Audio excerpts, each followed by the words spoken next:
National hockey federation द्वारा विरोध प्रदर्शन किया गया। कार्यक्रम में मुख्य अतिथि नेशनल हॉकी फेडरेशन की एडिशनल जनरल सेक्रेटरी एवं रांची फुटपाथ दुकानदार हॉकी संघ की सचिव सह all India women hockey federation की राष्ट्रीय सचिव अनिता दास उपस्थित हुई। उन्होंने उजारीकरण की प्रक्रिया को कानून के खिलाफ बताया, अविलंब वेंडिंग जोन में बसाने की मांग की। उनके द्वारा महिलाओं की कमेटी बनाई गई। रांची की अटल स्मृति वेंडर मार्केट, नागा बाबा खटाल लालपुर वेंडिंग जोन के संघर्ष एवं आंदोलन को साझा किया। उत्तम चक्रवर्ती ने बताया, आज पथ विक्रेताओं को पथ विक्रेता 2014 कानून का प्रशिक्षण दिया गया। अलग अलग शहरों में बने वेंडिंग जोन एवं वेंडिंग मार्केट को प्रोजेक्टर के माध्यम से दिखलाया गया। उन्होंने बताया, 2 मई 2023 को नगर निगम के टाउन वेंडिंग कमेटी के बैठक में 6 सदस्यीय टीम वेंडिंग जोन चिन्हित करने के लिए बनाया गया।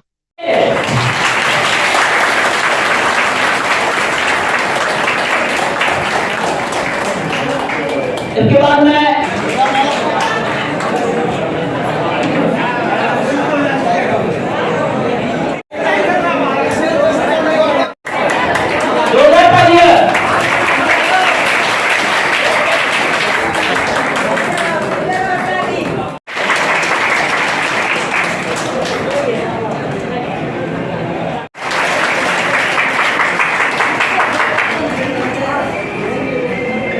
मैं ओम प्रकाश जी से आग्रह करूंगा कि वे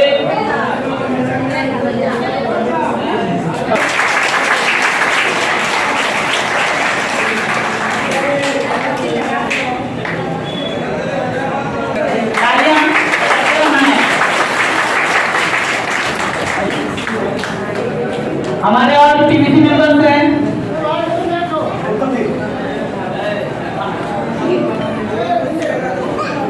चंदन जी को मैं आग्रह करूंगा कि मंच पर खड़े होकर आप चंदन जी को है उनको सम्मानित करेंगे।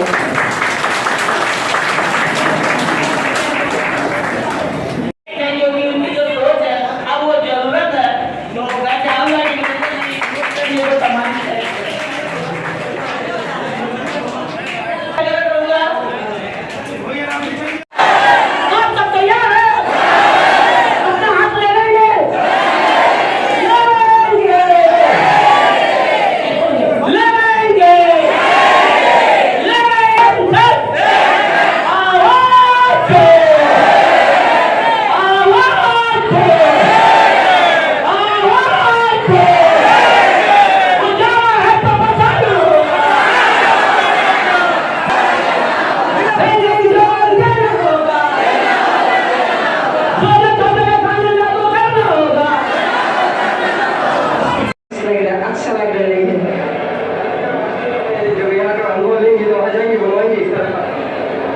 हम यहाँ पे एक जगह आया देखा, सुना, हम हमारा बांग्लादेश सरकार को हमने दरखास्त करेंगे जो हमारा यहाँ पे होकर बहुत है, हमारा होकर को ऐसा मार्केट मिला देना।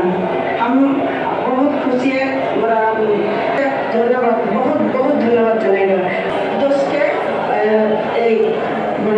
स्टेट भंडार होना चाहिए, भंडार मार्केट।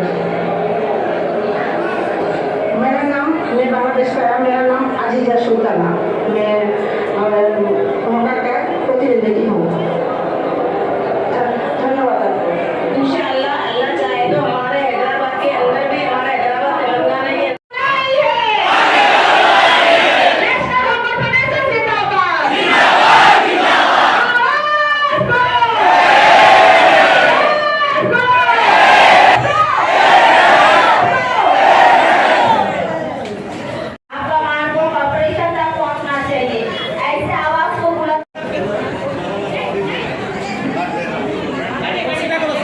आगे की रणनीति हम लोगों की है। जिस तरह से उन्हें बिना बसाए उनको उजाड़ दिया गया, जिससे 500 कम से कम दुकानदार जो अभी सीलिंग कर दिया जा रहा है, 500 दुकानदार रोजगार से वंचित हो जाएंगे, जिससे 2500 उनके जो परिवार के लोग मिलाकर वे भूखमरी के शिकार हो जाएंगे। और टाउन वेंडिंग कमेटी की हम लोगों की मीटिंग हुई, नगर निगम में 6 सदस्यीय कमेटी बनी, लेकिन चिन्हित करने के लिए सिर्फ खानापूर्ति की गई। जबकि हम लोगों ने ज़मीन की बात की है, सरकारी ज़मीन पर ही वेंडिंग जोन बनेगा।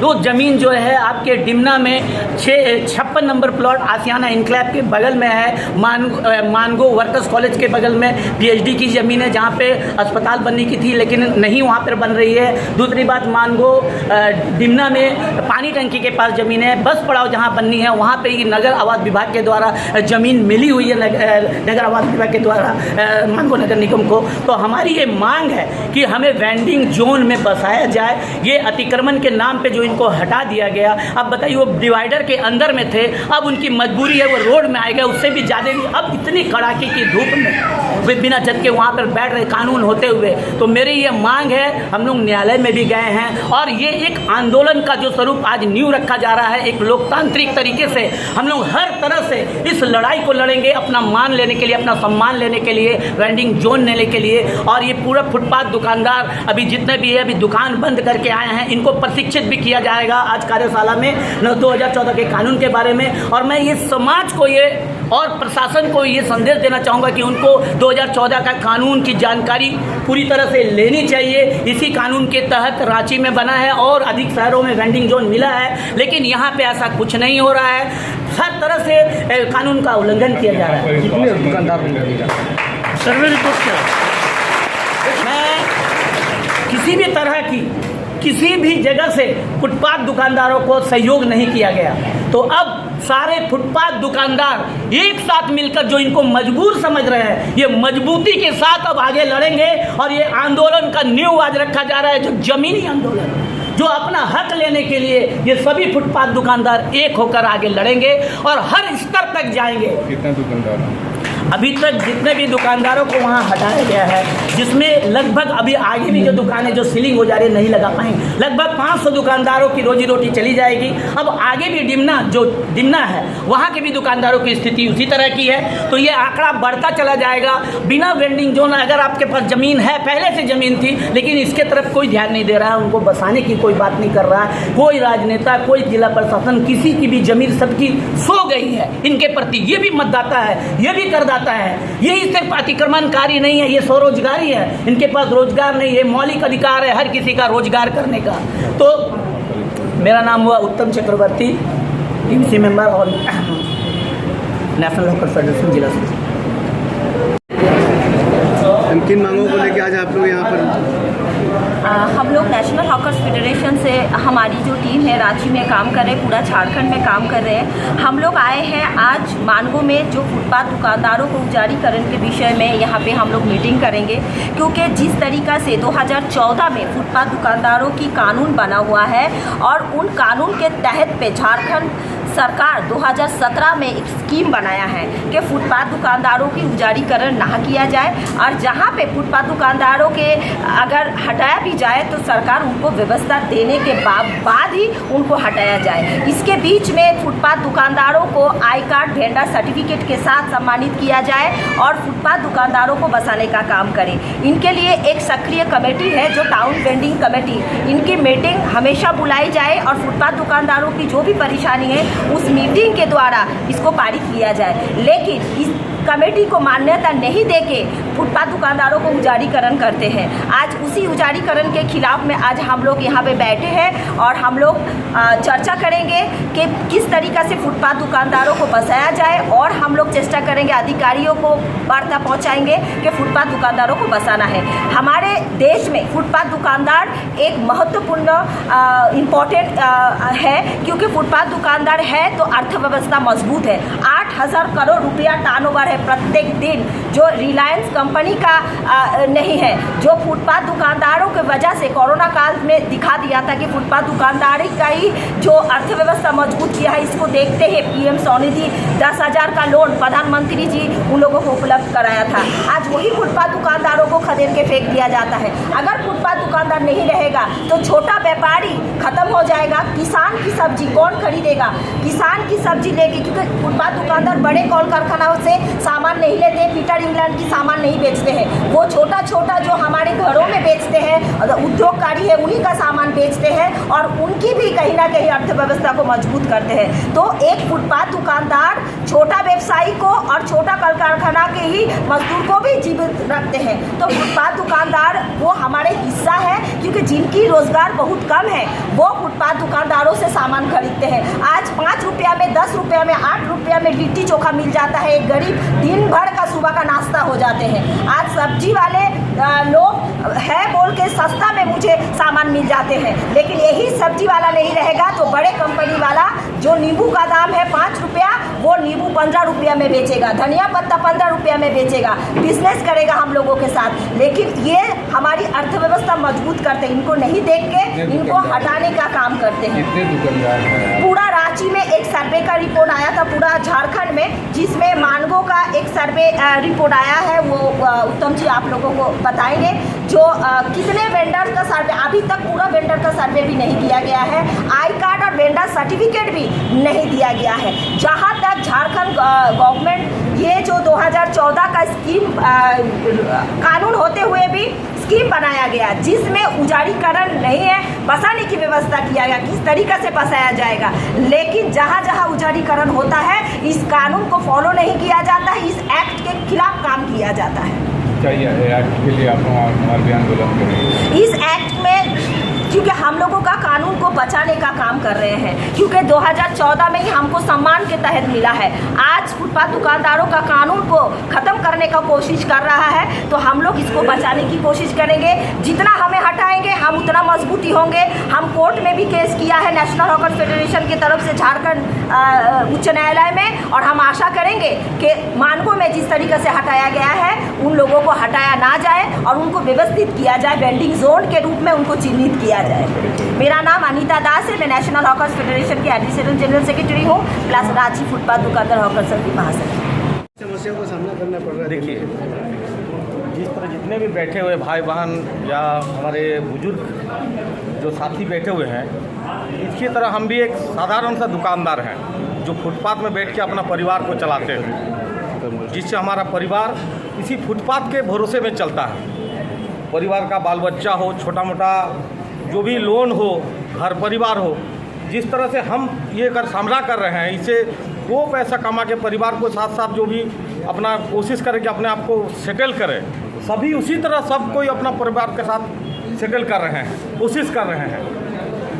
एक चीज़ बताइएगा, हाँ। इतने सालों से लगा रहे थे और जब उजाड़ा जा रहा है, क्या प्रशासन की ओर से क्या आया था? देखिए, आज हम लोग लगभग कम से कम 15 से 20 साल से फुटपाथ पे बसे हुए हैं और फुटपाथ से अपना रोजी रोटी, जिस तरह से जो भी ये होता है, हम फुटपाथ से अपना रोजी रोटी चला रहे हैं। अब तक अभी क्या हो रहा है कि बिना सूचना के शाम को आके कहा जाता है कि भाई आप डिवाइडर के अंदर कीजिए सामान, उसके बाद 2 घंटा के बाद देखा जाता है कि जेसीबी इस तरह से खड़ा है कि सांप डसने वाला है।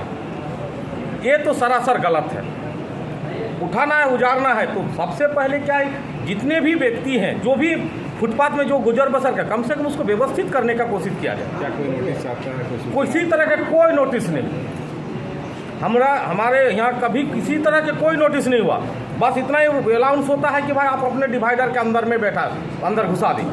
हम जो भी जिस तरह से उसको अलाउंस होता है, जिस तरह से उनका इंस्ट्रक्शन आता है, हम उसका पूरी तरह से पालन करते हैं। हमारे तरफ से हमने कभी कोशिश नहीं किया कि हम कभी मेरे तरह, हमारे फुटपाथ के कारण कभी भी कहा जाता है कि फुटपाथ से कारण जो होता है रोड जाम होता है। क्या भाई लोग कभी फुटपाथ के कारण रोड जाम हुआ है?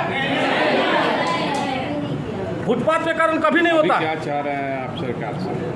सरकार से जितने भी व्यक्ति हैं जो भी फुटपाथ से गुजर बसर करें, सबसे पहले उनको प्रतिष्ठित किया जाए कि भाई कहीं भी ऐसी जगह में व्यवस्थित किया जाए ताकि उसका परिवार के साथ उसका दुकानदारी चले।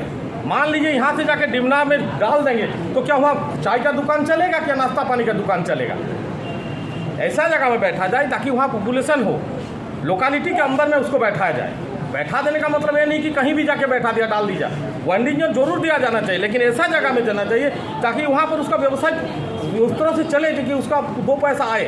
और हमारे फुटपाथ दुकानदार रहने के कारण जितने भी पब्लिक, जो भी आदमी, जो अमीर आदमी है, मिडिल क्लास के जो भी आदमी कहते हैं कि भाई फुटपाथ से हमारा कुछ नुकसान हो रहा है, लेकिन एक बार उनको भी सोचना चाहिए कि फुटपाथ के कारण क्या फ़ायदा होता है।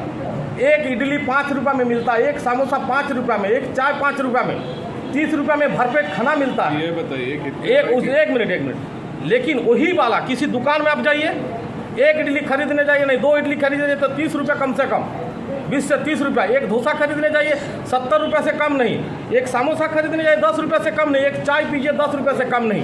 एक चीज़ मेरे को बताइए आप। हाँ, दुकान है तो ऐसा, या किसी का होटल है या किसी का सब्जी का दुकान है, ऐसा दुकान दिया जाए ताकि उसको उस तरह से दुकान को चलाया जा सके।